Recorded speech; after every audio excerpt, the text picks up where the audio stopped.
أعوذ بالله من الشيطان الرجيم الحمد لله رب العالمين والصلاة والسلام على أشرف الأنبياء والمخلوقين شفينا ونبينا أبو القاسم محمد صلى الله عليه وآله وسلم.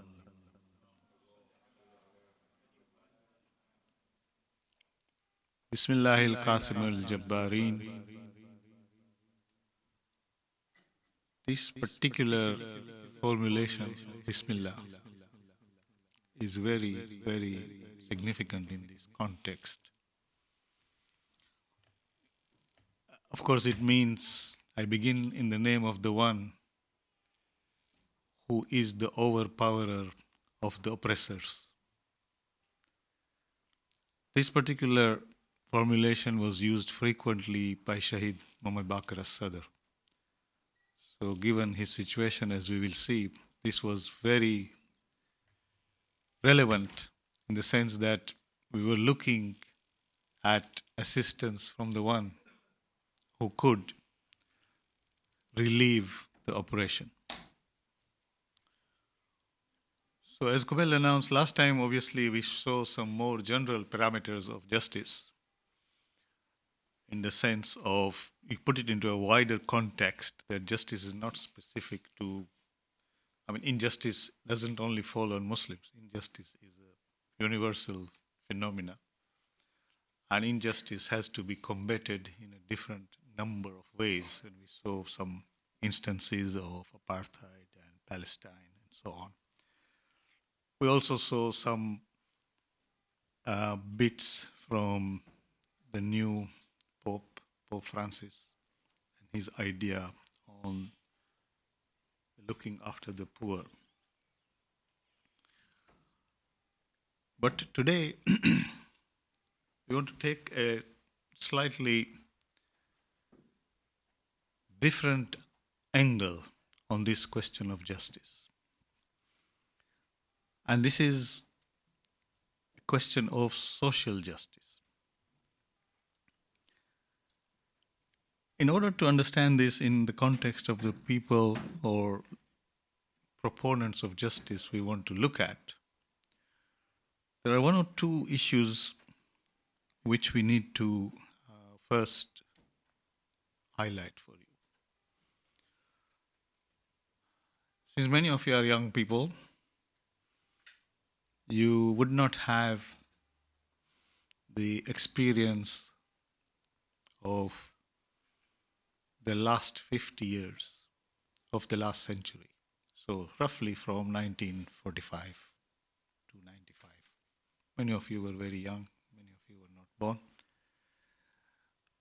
The particular context of that period, which is relevant to our discussion, is that for the first time there was the rise of a completely new ideology, and that was the ideology of communism. Obviously, it was propagated by Marx and then taken on by Lenin and then Stalin and then the Soviet Union and many other countries. Now, this proposed that capitalism is always going to be unjust to the workers, and the only way to get rid of it was to become communist. We don't have time, but Marx effectively said something else. He said that whether you like it or not, that is how history is going to go. So Marx was quite deterministic. He said, I'm just telling you what's going to happen. But Lenin understood it differently. He said, why should we wait for it to happen? Can't we make it happen? Because Marx said that first society will become industrial from agricultural, and then industrial society, because of the way capitalism operates, will automatically degenerate and explode into a communist state. Lenin said, look, we are agricultural people still. Why we have to wait for 100 years for industries to come? And then let's get on with it. And so they formulated an idea of speeding up the onset of communism. Now, remember that this comes at a time when most Muslim societies were either dominated by other powers or colonized by other powers. So clearly, capitalism was associated with colonialism. And therefore, if you are looking at a time when you want to go out of colonialism, capitalism was not an option. Because this was the system of your tormentors. Yeah? And so also it was beginning to be felt that justice could not be delivered by capitalism. Socialism or communism was the way. So capitalism, of course, in this context, was summarized by Archbishop Tutu. Archbishop Tutu of South Africa, once he was explaining to a journalist, and he said, look, when you people came to South Africa, white people, we had the land, you had the Bible. Now, you've left us with the Bible and you have taken the land. So where is the bargain? You've left us destitute, praying to God to lift our problem, and you've taken our land and are doing what you like, apartheid and so on. So this is how people felt. Unfortunately, and we must accept this, that because of the stagnation in Muslim thinking, communism started to take root in the very hearts of Muslim seminaries. So, for example, if you look at Iraq, the center of communism was Karbala. Not Baghdad, not Beirut, Karbala. Which means that in every mujtahid's house, some of the children are communist. And so the danger from this was quite apparent. They said, all these rituals and things which you are practicing is not going to deliver anything to us. We need something new to deliver us from this nonsense of oppression. So they were same way in Iran. A lot of leading people were becoming communist. So in this context, the ulama had this challenge. They didn't have the equipment, intellectual equipment to combat this problem. And this was not specific to the Shia communities. Yeah? It was same in Pakistan, for example, or even if you go to a place like Bosnia, you find that somebody like Alija Izetbegovic, who was after the independence, one of the presidents of Bosnia as a governor, his main book is called Islam Between East and West. So the idea was to try to position Islam as a different thing from East and West and attract Muslim intellectuals, Muslim youth to see some kind of salvation in Islam. So on this front, a lot of scholars in Najaf and Karbala started to think what can be done to clear this space and make religion more relevant once more to our youth in terms of fighting for justice or lifting of oppression and so on.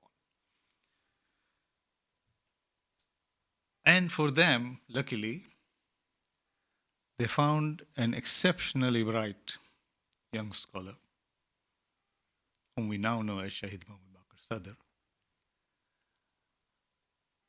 And they commissioned him to make a study of this problem. Now, if you see that Sayyid Sadr, when he was martyred, he was only 47, so you can see that he must have been quite young, 30s, early 30s, when he was commissioned to do that. And he came up after his studies with two critical books, important books. One is known as a Falsafatuna, our philosophy, which puts this problem of East-West and communism, capitalism in a philosophical context. And the other one to follow it was Iqtisaduna, our economics, how to implement that into an economic setting. And then he had some other smaller books like Al-Bank al-Rabawiya and so on. And finally, just before his martyrdom, he had also written a book on what kind of a constitution should an Islamic society have, presaging, of course, what was going to happen in Iran and other places, which did, his book contributed quite a lot. But his idea was trying to create a vision or a dream of what a Muslim society would look like, to which young people in Iraq and otherwise can aspire to, instead of looking towards communism. And he did manage to attract a large following.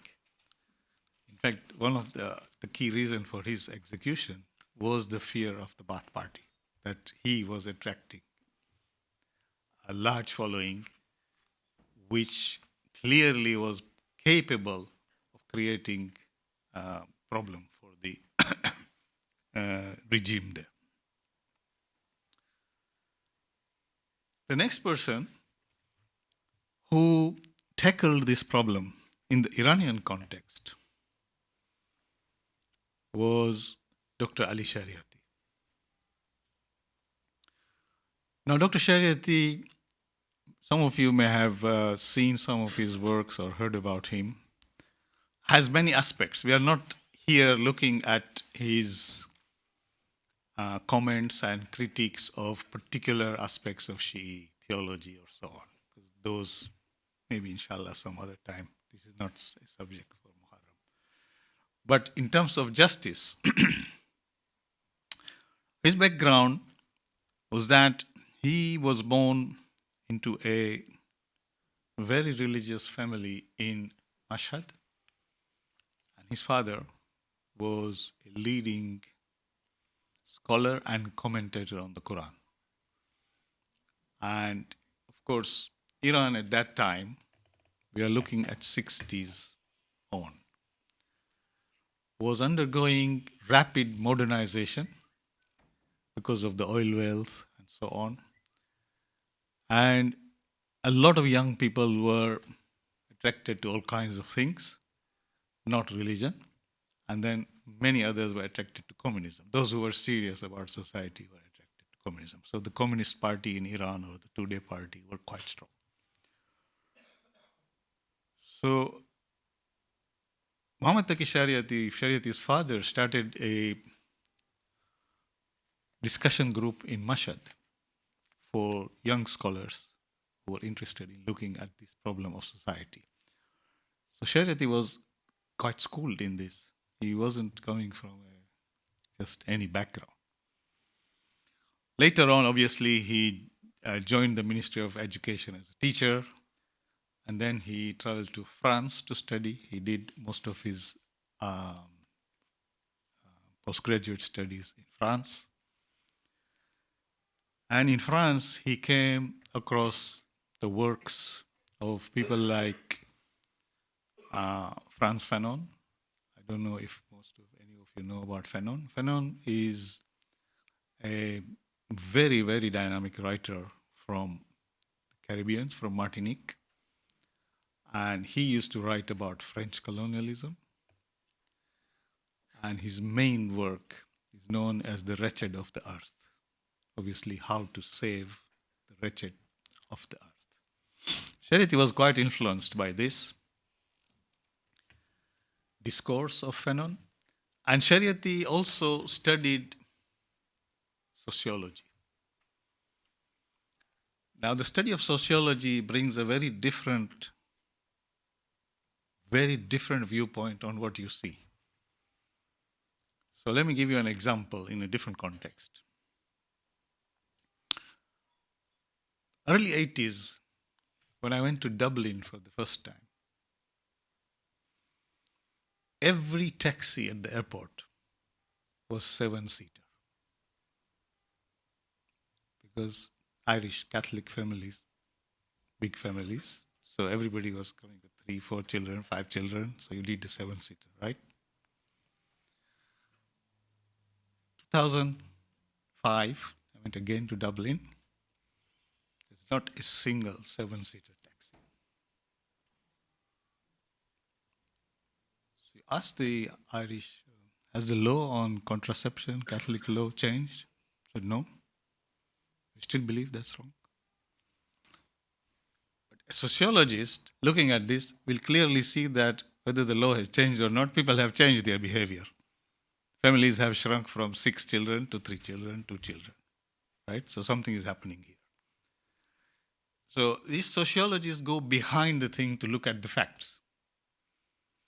Now, if you look at many things like that in society, you might find trends and events which you do not want to accept, like Catholics. If you ask them, if you go and make surveys and ask them, say, no, it's wrong. The Pope says you can't do it, so finished. No birth control, and so on. But then, why is this happening? We don't know. I'm not doing it. Okay? So Shariati studied sociology, and he was looking at his society from this angle. And then tomorrow, when we will see our discourse on Abu Dhar and things, we will see how Shariati uses this to bring. But in Iran, what happened is that they established a platform in the north of Tehran. And this platform, this institution was called the Hosseiniya Irshad, yeah? Where people like Shariati, Mutahari, so on, used to give lectures. In that time, Shariati used to attract thousands of young people to his lectures weekly. And Shariati would go on for 3, 4, 5 hours, non-stop. But his language and his discourse was so well composed that he would hold you spellbound in his discourse. Now, the point of interest to us from Shariati's work is that Shariati wanted to show that in order to liberate yourself from injustice, you do not need to go to communism. Islam in itself contains the seeds of liberation. And so he expounded what we would today like to call liberation theology. Theology of liberation, right? You don't need to go to communism. So I think singularly, this is the person who saved a large part of Iran from communism. A large part of young, sensitized people started to feel that Islam was the answer. And his contribution to the success of the revolution, although he passed away before that, in sensitizing these people has to be recognized. So, you see, both are coming from the same side. Sayyid Baqir al-Sadr also is making a dream of how to create a society which is virtuous and organized economically to deliver justice. Shariati is also trying to construct a dream that Islam can deliver this particular kind of justice. Now, obviously, both these were in a different context, but both were dreams.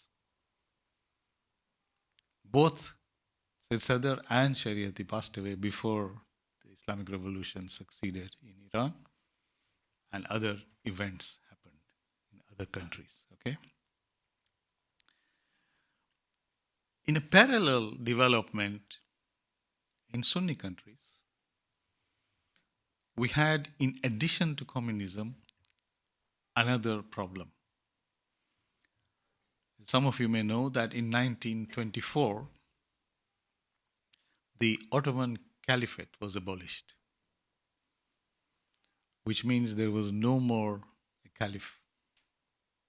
This caliphate was continuing from the first caliph up to now, up to 1924, was finished now. There is no more new caliph, apart from these Daesh fellows now. But until that, now theologically, the Sunnis had the same problem. What to do about justice? And so if you look at the works of Abul Ala Maududi, Maulana Maududi, or you look at Sayyid Qutb, or you look at Hassan Banna, and so on, you find that their proposition is the same, that you establish an Islamic state in order to bring justice to the people, because capitalism will not do it. And this is why, obviously, they were oppressed. Now, again, this is before the coming of the Muslim Brotherhood government in Egypt now and so on. This is all vision and dream. What we are saying here is that this had a particular context of the threat from communism. And it was successful in overcoming that and positioning Islam as an ideology or theology which can deliver justice to the people. At least in your mind, you have seen that this is possible from Shariati's work, from Sayyid Baqir's work, and so on.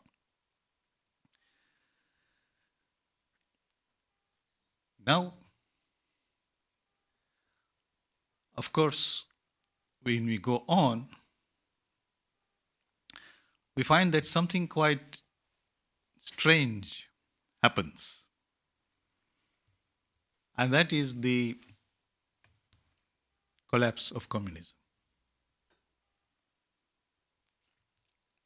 So people who believed that this is inevitable, this is the only way, suddenly found to be at a loss. Communism is gone. And everything was up for grabs.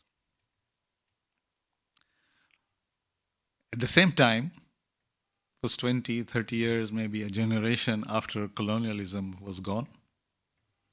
So people started to forget their problems with colonialism. So from then on, we started this new question that neoliberalism is the best to deliver people into a best kind of life. Or sometimes neoliberalism is called democratic capitalism. Now here, we want to leave the experience of the Islamic Revolution in Iran on one side. We want to go back to the Catholic experience in South America especially, to show you what can happen here. In a very similar fashion to, obviously, Muslim countries which I have described in South America, also there was a predominance of colonial powers. In fact, worse than that, these were people who were dominating over large numbers of people who had been brought as slaves and so on, and oppressing. So the church, for a long time, was seen as collaborating with the governments or regimes or dictators or whatever. And the Americans in particular were helping them because this was in their interest. In that time, there emerged this same idea of liberation theology. The idea of liberation theology emerged there.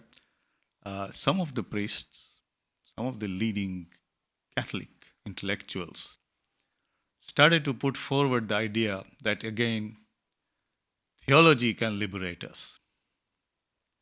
You don't have to be Marxist. Catholic theology, properly understood, can liberate us. And the person they chose as a symbol of this was Francis of Assisi. Francis of Assisi is the patron saint of the poor. And if you want to see what Francis was like, Francis set out to participate in the Crusades.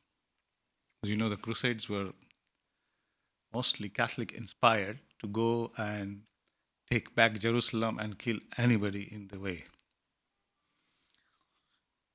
So he arrived into, of course, Muslim territory. He was captured and taken to Sultan al-Malik al-Kamil, the Fatimid Sultan of Egypt.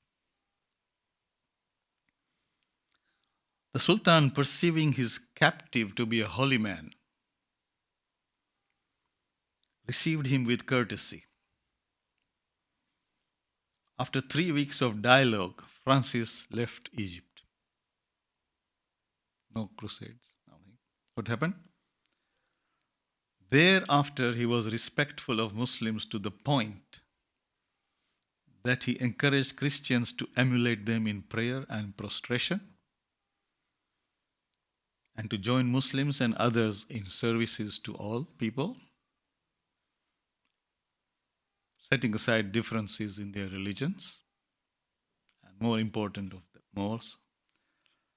And the future saint specifically told his followers not to try to convert the followers of the Prophet Muhammad.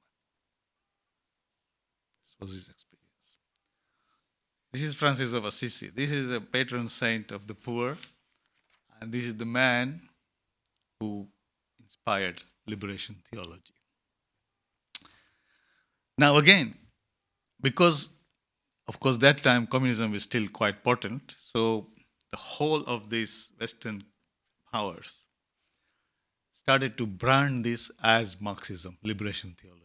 So these guys, these priests are crazy and they are Marxists. They are trying to use religion to promote Marxism. Many of them were killed, many imprisoned, and so on. But liberation theology continued to grow. After the fall of communism, this whole question became bigger. The Catholics in the rich countries started to promote the idea that neoliberalism, which was the evolved capitalism, would deliver the greatest good for the greatest number of people. For a period of 10, 20 years, there was very little argument against that because things were moving in that direction. Until inequality started to grow and people started to think, now, look, we need to take stock. Liberation theology changed its track. It is now saying we need pro-poor growth. We don't need growth only. We don't need inequality. We need pro-poor growth. This is a big challenge to the whole neoliberal order. And the financial crisis brings that into a bigger context. On top of that, there's another crisis coming, and this is also a question of justice, of course, global justice. And that is the crisis of sustainability and the environment. Now, you may think, okay, what's the big deal here? The big deal is here. Once when we were in the World Bank NGO committee, we had a meeting with Lawrence Summers. Lawrence Summers later on became president of Harvard and then later advisor to President Obama and Clinton on economic affairs and so on. He says to us, as an economist, I'm telling you, what is wrong if we pay the poor to take our toxic waste? What's the problem? Lawrence, it's not human beings. You have no idea of justice. You pay somebody to destroy themselves. Environmental pollution is like that. You try to dump in on the people who can least bear it. And clearly, in production terms, it is much more profitable to you short term. For example, if you are a furniture manufacturer, it's much more profitable just to cut trees and forget about them. In 20 years, 30 years, when the forest is gone, you are not there. But somebody else who wants to do it in such a way that the plants as many as you cut, it's a costly process. So you cannot compete against that. Or somebody who can dump their waste in the river without treating it. It's cheap. Treating these things is very expensive. Sometimes these things become quite evident only by accident. For example, on one summer day, not one week here in the United Kingdom, Parliament had to be suspended because the Thames was stinking from sewage, which had been dumped into it. Only that we started to make laws that you cannot dump sewage into the Thames. But so sustainability and environmental pollution, and now, of course, climate change, which is again disproportionately falling on the poor, has also got implications of justice. This latest Pope has taken that as his theme in his latest encyclical. And he's saying part of the problem is, of course, that the poor are so poor, they have no voice in these matters. You have to give a voice to the poor. And we cannot live with this neoliberal dispensation. And the Catholic Church is in turmoil. From being an opponent of liberation theology at that time, this Pope is now a champion of liberation theology. We have yet to see that discourse in Muslim intellectuals, in those seminaries and things. Have you seen a sustainability discourse, environmental discourse? Poverty we had, anti-capitalism, but since then, we haven't had that discourse again, right? So we need to really understand that justice is a bigger question. And now it is summarized like this. You see, in Dickensian times, and those of you who haven't read it must read as many of the novels of Charles Dickens as you can. You will see a society which is intensely Christian, but in which there is abject poverty and deprivation. It's a situation which my friend, Professor Mehmet, calls a situation in which the poor are at the mercy of the rich. Yeah? So we say, give zakat, give khums, give them charity. This is like voluntary charity from me. Yeah? It's not an entitlement of the poor. This is the problem. And Dickensian society shows the limits of that kind of thing. Then, to get into the bottom of this problem, you have to think of ways in which the poor become entitled to resources. That's, of course, the sentiment of the establishment of the welfare state and so on and so forth.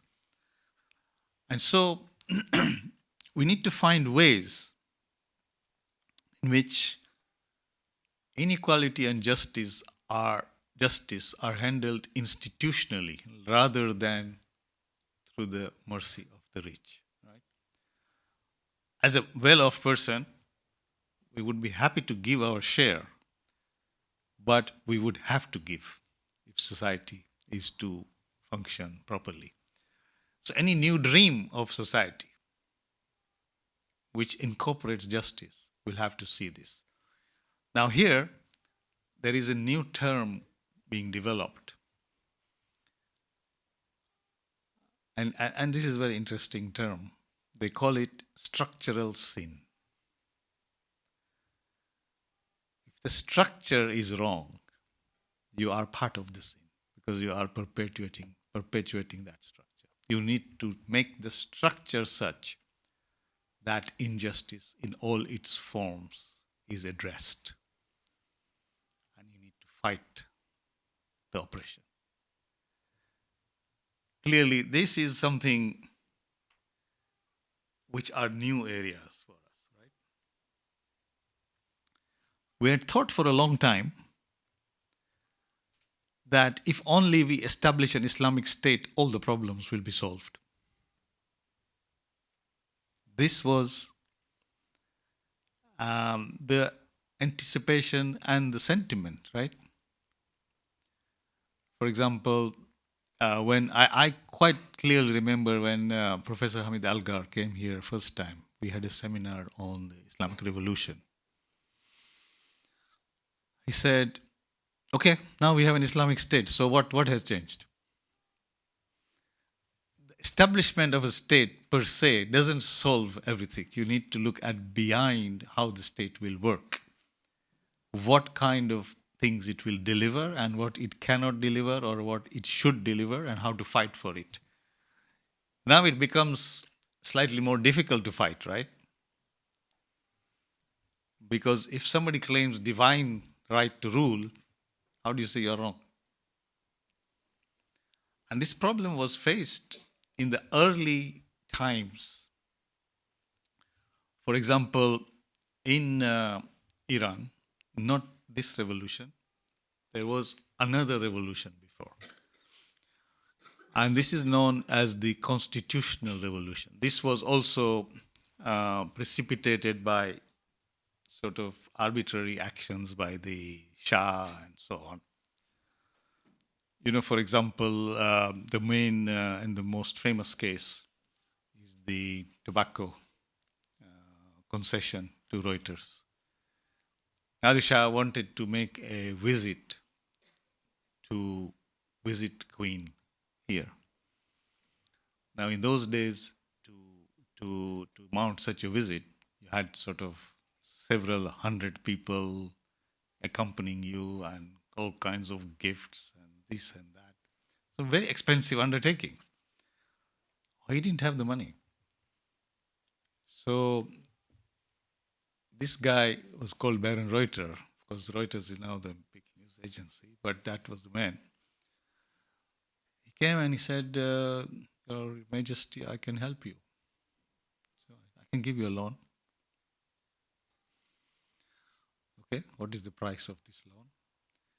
You give me the concession to distribute tobacco, monopoly of the concession to distribute tobacco in Iran. I was given. Then, this is the first time the ulama started to think of structural sin. Ayatullah Shirazi was approached by a person called Sayyid Jamaluddin Afghani or Asadabadi, as you want to call him, and said, this is against the interests of the Muslim people.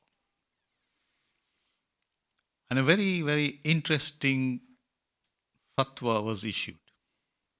Now, obviously, Ayatollah Shirazi cannot say that smoking is haram at that time. All of them were smoking. And it wasn't regarded as what it is now, right? So it's a different environment, different context. So he issued a fatwa. He said that consumption of tobacco at this time is against the wishes of the 12th Imam. So it's not haram, but haram, effectively. Yes? And consumption of tobacco stopped, including the household of the Shah. And obviously the concession had to be reversed. But this was the first instance where you have a kind of action on the side of justice here to try to see if we can use a theological context.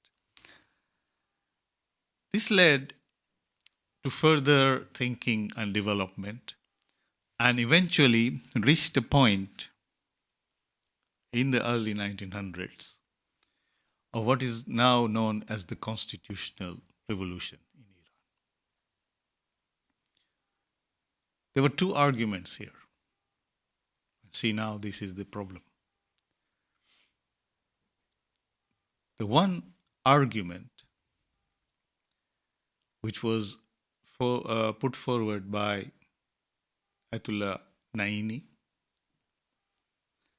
Ayatollah Naini put the idea that in the absence or gaiba of the 12th Imam, there was no Masoom in the world. Okay? Therefore, by definition, every person, however pious or not, was likely to make mistakes or errors. And especially when it comes to power,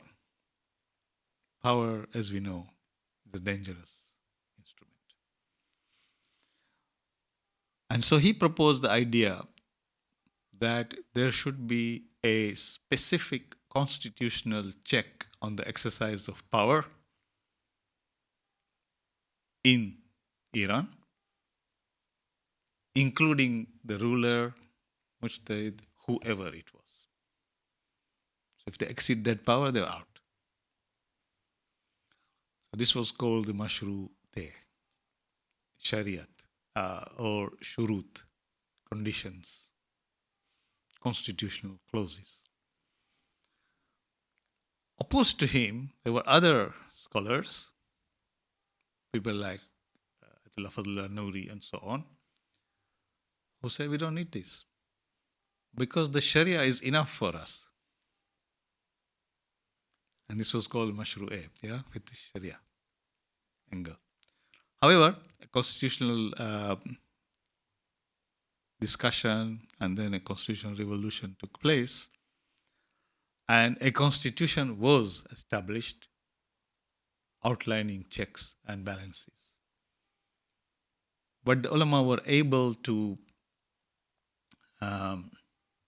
overcome it by saying that every law passed must be approved by a group of ulama. So they had the veto on what will go and not. This is 1900 and something. And we will see the echoes of this some other time in the current context in Iran as well. So this was the first attempt to limit oppression and injustice through constitutional means. And this was obviously designed mostly to limit the arbitrary power of the Shah or the monarch or whatever, right? And on, we have this development of communism, which was a big problem. Everything was in abeyance. And then Shariati and Sadr, Shahid Sadr, trying to put forward the idea that theology could liberate us from communism and capitalism. But we have not yet had what happens post-communism in terms of what sort of society, apart from having an Islamic state, which we have had 2 or 3. And we need to look at the experience of that. So what we are saying here is that this idea of structural sin is justice at a societal level, not individual level. And it has to be delivered in an institutional format. This is a big big advance in human understanding of justice. And key proponents in Muslim countries of this have been Sadr and Shariati. So inshallah, tomorrow we want to go back to other people like Sayyid Musa, Sadr and so on, who approach justice from a different angle altogether. Not tomorrow, sorry, next Tuesday. And trying to see if we can tie in another aspect of justice. So we saw last time more personal, more fight against oppression. We see today a structural issue in justice. And then next time we see something else, how to empower people to deliver justice. And inshallah, at the end of that, we may be able to draw some conclusions of how this relates to the whole idea of the battle of justice in Karbala. Assalamu alaikum. Salawat. We have some time for questions. If there are any questions from either side?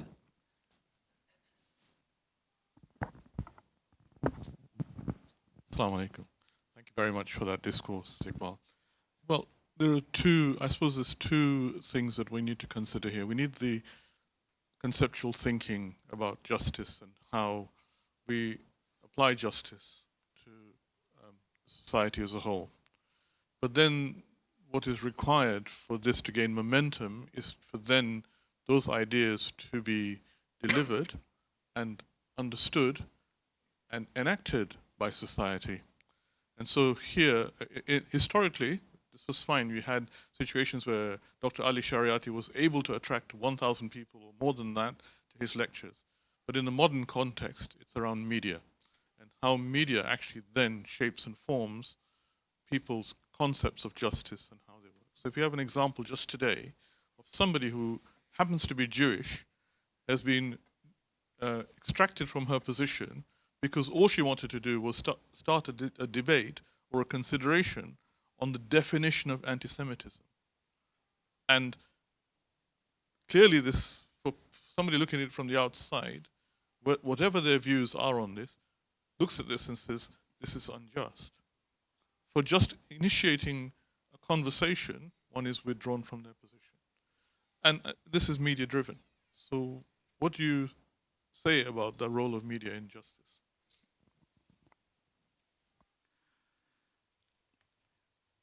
So it's quite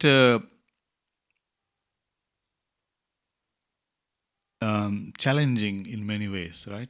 Especially if you go behind, you find that quite a large proportion of media is owned by a very small number of people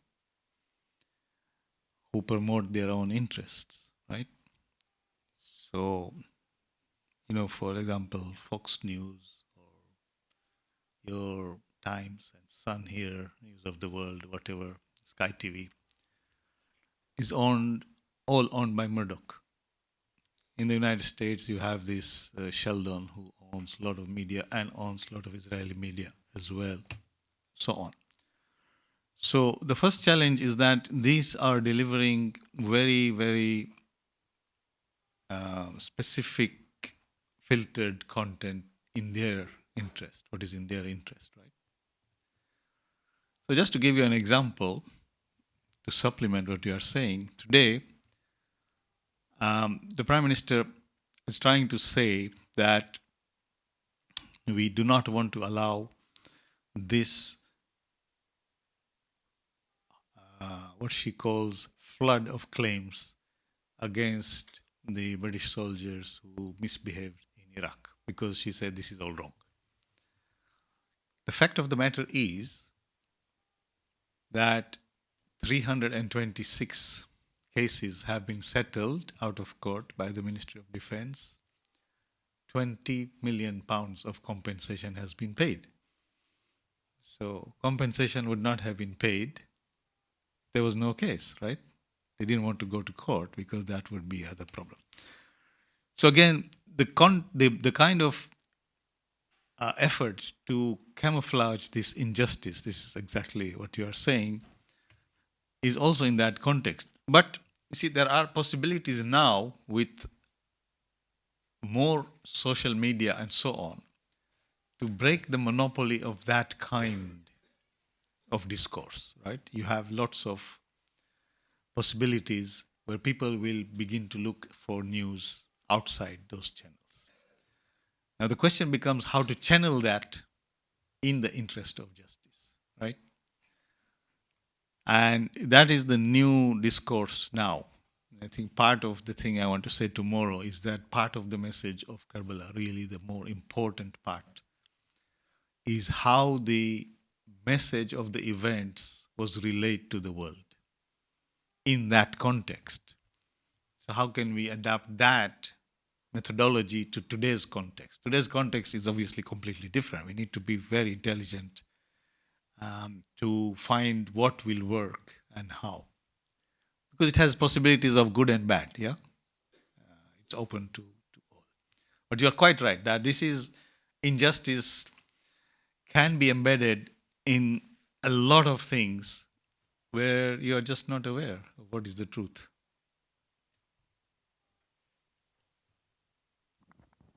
So I think just to bring that into the context of our discourse in this ashra, it's really around, if you look at the position of Muawiyah and what he did in terms of suppressing the people and how he altered the mindset of the people with respect to Imam Ali alayhi salam, that set the ground for the tragedy that we are about to commemorate. So this is also very relevant to how propaganda has a role in shaping ideas of justice. Of course, I mean, as I said in the first lecture, this was, of course, the subject of my series 2 years ago, right? The context which formed. And obviously, the control over information which Muawiyah exercised, right? Both in terms of disseminating falsehoods and suppressing anything by force, if necessary, and sometimes by quite wild intrigues. So, for example, we see that the main commander in Karbala is Abdullah ibn Ziyad, right? His name is Abdullah ibn Ziyad ibn Abi, which means Abdullah, the son of Ziyad, who is the son of we don't know whom, somebody. Muawiyah calls him and he says, this guy was Imam Ali's governor in Basra before. He calls him and he says, you know who we are? I don't know. I mean, they say that my grandfather has an illicit relationship with some woman and my father was born. That's why his father is not known and is called Son of Man. And Muawiyah said, no, this is not correct. That person who had an illicit relationship with your mother was my father. Okay? So we are cousins or stepbrothers or whatever. So we have blood relationship. So you better join me. This is a kind of intrigue which is on top of the others, right? Which Muawiyah was expert at. And you're right. So, but how that context changes to today's context, where of course media dissemination, channels of media are quite different. We have to figure out what to do.